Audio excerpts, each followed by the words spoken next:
Hi అండి, అందరికీ good morning. రోజులానే ఈరోజు కూడా శివాభిషేకం అనేది కంప్లీట్ చేసేసుకున్నానండి నాకున్న దాంట్లో.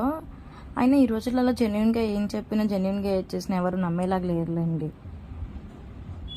జెన్యున్గా ఉండి కరెక్ట్గా ఉండి ముఖం మీద మాట్లాడే వాళ్ళంటే అసలు ఎవరికీ నచ్చదు. ఇంపాక్ట్ నేను ముందు ఫస్ట్ అయితే నేనైతే ఎవరికి నచ్చను. ఉన్నది మాట్లాడతాను, ముఖం మీద చెప్తాను. కాబట్టి ముందు మెయిన్ చుట్టాలకి, ఇంటి పక్కన వాళ్ళకే, అందరికీ మనం అసలుకి ఏదైనా ముఖం ముందే మాట్లాడితే ఇదంతా స్ట్రైట్ ఫార్వర్డ్గా మాట్లాడుతుందని అనుకుంటారు.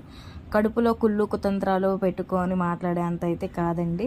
ఏదైనా ఉన్నది ముఖం ముందే మాట్లాడతాను, కరెక్ట్గా మాట్లాడతాను. అందుకే కొంతమందికి నేను నచ్చాను. చాలామంది నా వీడియోస్ చూస్తారు, లైక్ కొట్టరు, నా ఛానల్ సబ్స్క్రైబ్ చేయరు. ఉన్నది మొఖాన్ని మాట్లాడి చెప్పితే అది తప్పేముంది, కరెక్టే కదా. ఈ రోజులలో అలా చెప్పడం అనేది, జెన్యున్గా ఉండటం అనేది తప్ప.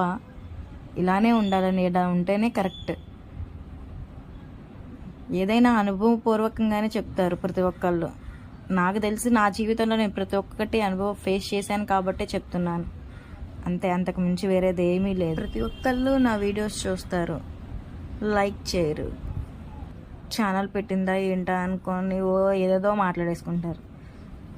తప్పు చేస్తే భయపడాలండి. తప్పు చేయకోకుండా మనకు నచ్చింది, మన దగ్గర ఉన్నది టాలెంట్ని ఎలా అయినా ప్రూవ్ చేసుకోవచ్చు.